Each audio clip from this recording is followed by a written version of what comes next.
हाय। मैं हूं पुरुषोत्तम कुमार, एक सॉफ्टवेयर इंजीनियर। आज हम बात करेंगे एपीआई टेस्टिंग या वेब सर्विस टेस्टिंग की। तो हम लोग जानते हैं कि एपीआई क्या होता है।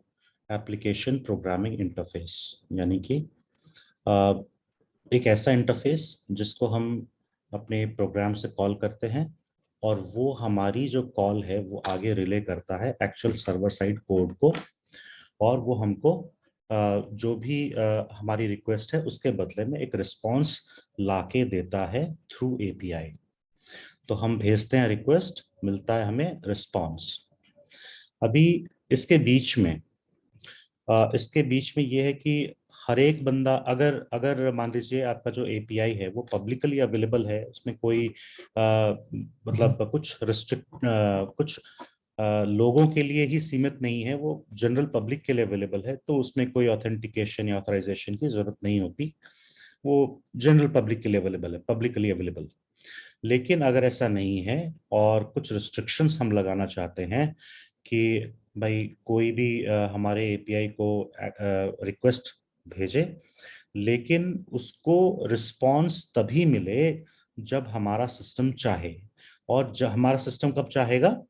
हमारा सिस्टम जब चाहेगा जब वो उस पर्टिकुलर रिक्वेस्ट भेजने वाले प्रोग्राम को या यूजर को या एक यू कहिए दूसरे सॉफ्टवेयर से आती हुई रिक्वेस्ट को जानता हो। ठीक है। तो वो कैसे जानेगा? वो जानेगा ऑथेंटिकेशन के मैकेनिज्म से। ऑथेंटिकेशन के मैकेनिज्म अलग अलग प्रकार के होते हैं। तो हम लोग जो यूज करने वाले हैं वो ओ ऑथ प्रोटोकॉल यूज करेंगे, जिसमें हम एक्सेस टोकन एक्सेस टोकन के यूज को देखेंगे।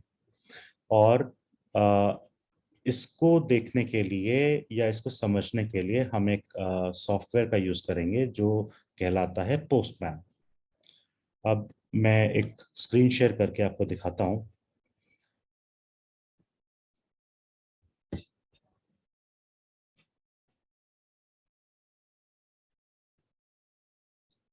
जी। तो अब हम देखेंगे पोस्टमैन दिखता कैसा है।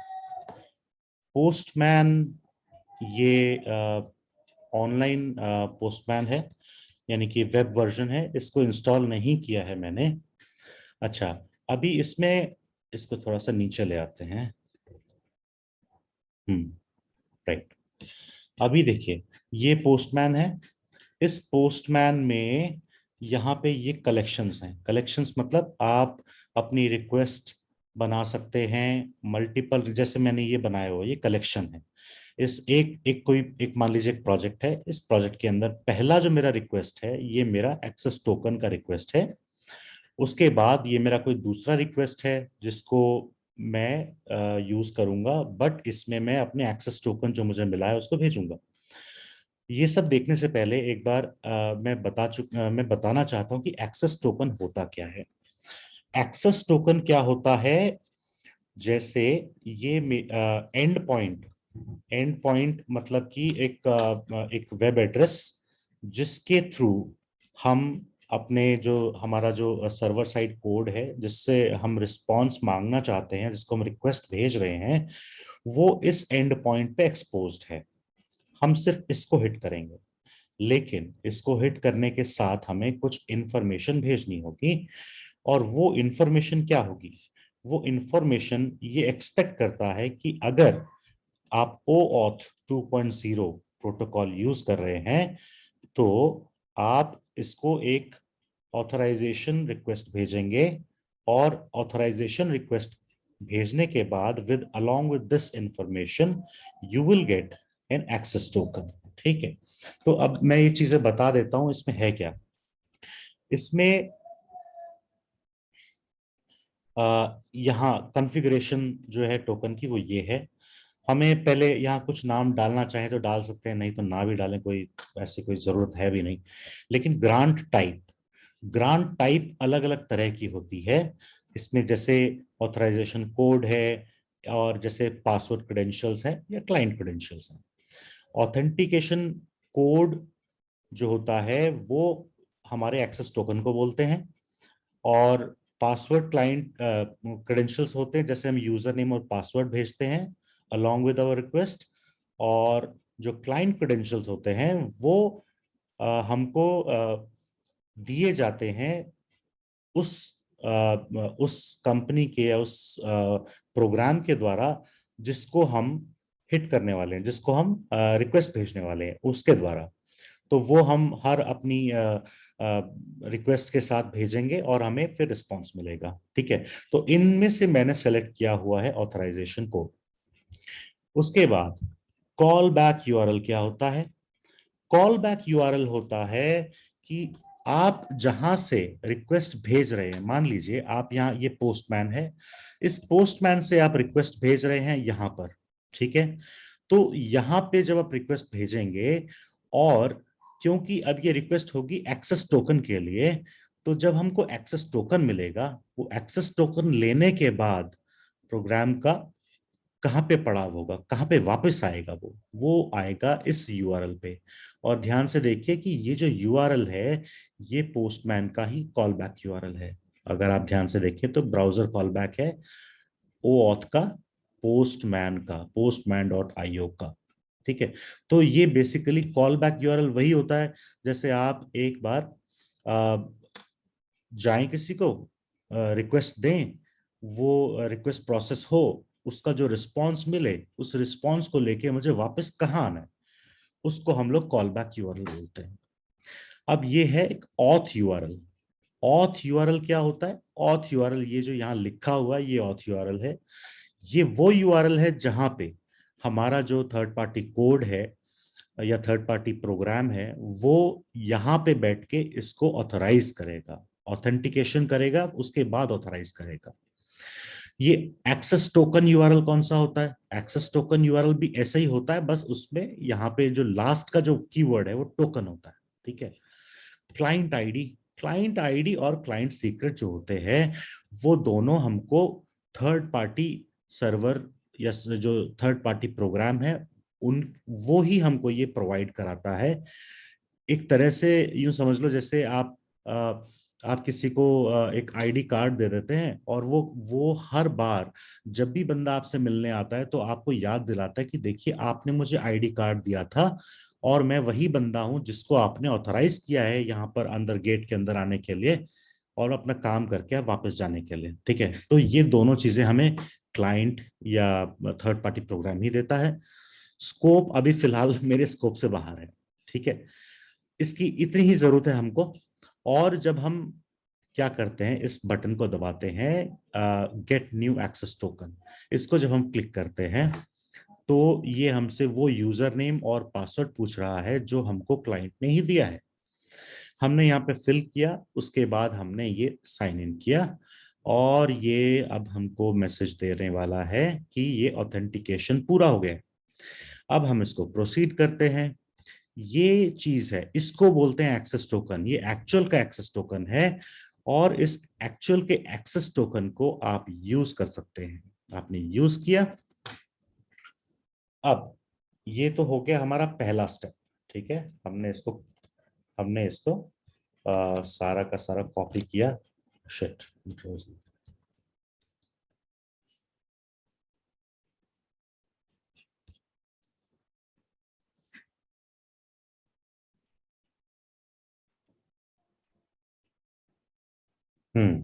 सॉरी, थोड़ा सा मिस हैपनिंग होते होते बच गई। तो या मैंने ये कॉपी कर लिया।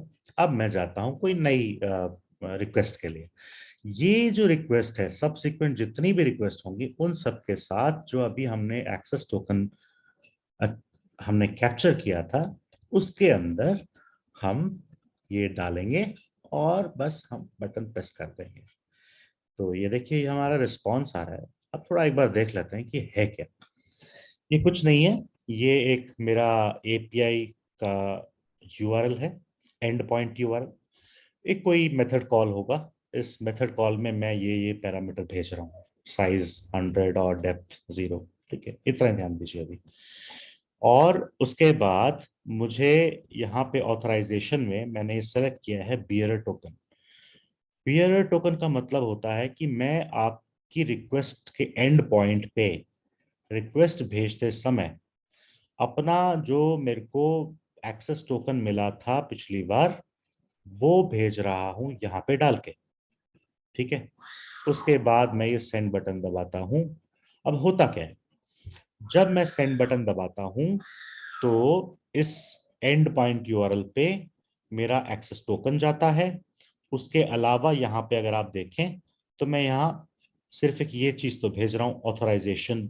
ऑथराइजेशन में है बियरर, बियरर के स्पेस के बाद ये एक्चुअल में एक्सेस टोकन ही है। ये इसने पोस्टमैन ने अपने आप कॉपी कर दिया यहाँ पे, ये डाला और सेंड बटन दबा दिया। तो जो ये रिस्पॉन्स मिल रहा है, ये रिस्पॉन्स मुझे सर्वर से आ रहा है। अब ये सर्वर से रिस्पॉन्स आ रहा है, अब मैं इसको यूज कर सकता हूं। देखिए, ये पोस्टमैन सिर्फ टेस्टिंग के काम आता है, और दूसरी चीज किसके काम आता है, जब भी हमें कोई इंटीग्रेशन प्रोजेक्ट स्टार्ट करना होता है तो हमें जो थर्ड पार्टी है उसके फील्ड्स को समझना होता है, उसके रिस्पॉन्सेस को समझना होता है, और इन रिस्पॉन्स का हम करते क्या है। पोस्टमैन, भैया पोस्टमैन में रिस्पॉन्स आया है तो मैं इसको अपने सॉफ्टवेयर में कैसे यूज करूंगा। मैं इसको अपने सॉफ्टवेयर में ऐसे यूज करूंगा कि जैसे ये कंटेंट, ये मेरा एनवलप है फाइनल एक बड़ा, इसके अंदर मेरे आ क्या कह रहा है, इसके अंदर मेरे एक ये यहाँ से ब्लॉक से देखें तो कंप्लीट एक यहाँ पे ब्लॉक आया, ये पहला ब्लॉक है। ठीक है, ये पहला ब्लॉक आया है, एनालाइज करते हैं अभी इसके अंदर। ठीक है, फिर उसके बाद ये दूसरा ब्लॉक यहाँ से स्टार्ट हुआ है और यहाँ से चल के ये दूसरा ब्लॉक यहाँ तक है। ठीक है, तो ये करीब करीब सिमिलर डेटा है, और सिमिलर डेटा बार बार रिपीट हो रहा है विद डिफरेंट वैल्यूज। ठीक है, तो ये एक तरह से आप कहिए कि इस रिस्पॉन्स के अंदर एरे ऑफ सम ऑब्जेक्ट वो आ रहा है। ठीक है, अब हम इसको यूटिलाइज कैसे करेंगे अपने कोड में। हम एक रैपर क्लास बनाएंगे, उस रैपर क्लास के अंदर हम इन फील्ड्स को डालेंगे, और डिपेंडिंग अपॉन कि ये किस तरह का डेटा है हम उसकी डेटा टाइप्स को वहां पे मेंशन करेंगे, और उसके बाद जो रिस्पॉन्स आ रहा है उसको जेसन से डीसीरियलाइज करके अपने रैपर क्लास में डालेंगे, और उसके बाद वो यूज करेंगे। मैंने फिलहाल मेरे इस वीडियो का स्कोप ये था कि मैं आपको ये बताऊं कि पोस्टमैन को यूज कैसे करते हैं एपीआई की टेस्टिंग में, और ये देखने में कि रिक्वेस्ट क्या भेज रहे हैं तो रिस्पॉन्स क्या आ रहा है। ठीक है, और उसमें कुछ छोटी छोटी बातें थी कि हम ये छोटे छोटे जैसे ऑथराइजेशन हम करते हैं तो उसमें क्या क्या चीजें डालनी होती हैं हमको। अगर हम ये जो चीजें हेडर है, हेडर में हम क्या क्या डालते हैं। अब मैं एक चीज बतानी भूल गया, जो स्टार्टिंग का पॉइंट था वो ये था कि आप जैसे गेट रिक्वेस्ट है या पोस्ट है, पुट है या पैच है, डिलीट है। अब मोस्टली यही हम लोग ये यूज करते हैं। गेट रिक्वेस्ट होती है to to request some data from the server. Post और पुट में यही डिफरेंस होता है कि जो पोस्ट है वो आपका आपके सर्वर पे रिसोर्स को क्रिएट करता है, और पुट जो होता है वो आपके सर्वर पे अपडेट करता है। पैच होता है वो इंसर्ट प्लस अपडेट का काम करता है, जिसको हम अपसर्ट बोलते हैं। और डिलीट का काम होता है, जो आपको पता ही है कि डिलीट मतलब डिलीट, उसको मिटा देता है, नेस्तो नाबूद कर देता है। ठीक है, तो ये बेसिक कुछ चीजें बताई हैं। नेक्स्ट वीडियो में मैं आपको कोड के साथ बताऊंगा कि रैपर क्लास में हम लोग इसको कैसे गैदर करेंगे और फिर कैसे यूज करेंगे इस रिस्पॉन्स को। साथ ही मैं आपको कुछ और चीजें बताऊंगा, जैसे सेल्स फोर्स में ये चीजें कॉन्फ़िगर करना, जैसे आपका ये था ना ये OAuth 2.0 है, उसको कॉन्फ़िगर कैसे करते हैं, ये सारी चीजें हम डालते कहाँ पे हैं, OAuth, call back URL, access token, और ये क्लाइंट आईडी, क्लाइंट सीक्रेट। तो मैं आपको कुछ चीजें बताऊंगा अगले वीडियो में, जैसे कनेक्टेड ऐप, जैसे रिमोट साइट सेटिंग्स, और जैसे आपका आइडेंटिटी प्रोवाइडर, और आपका ऑथ प्रोवाइडर, और आपका नेम क्रेडेंशियल। ठीक है, तो अगले वीडियो में हम इस बारे में बात करेंगे। और क्योंकि मेरा ये बिल्कुल इनिशियल वीडियो है, थोड़ा बोलने का एक्सपीरियंस कम है, बट अगर फिर भी आपको ये लगे हौसला अफजाई के लिए, तो आप मेरे वीडियो को लाइक और शेयर कीजिए, सब्सक्राइब कीजिए प्लीज मेरे चैनल को। और मैं इसी तरह से कोशिश करूंगा अच्छे अच्छे वीडियोस लाऊं और अपने बोलने की क्वालिटी को भी इम्प्रूव करूं। So thank you.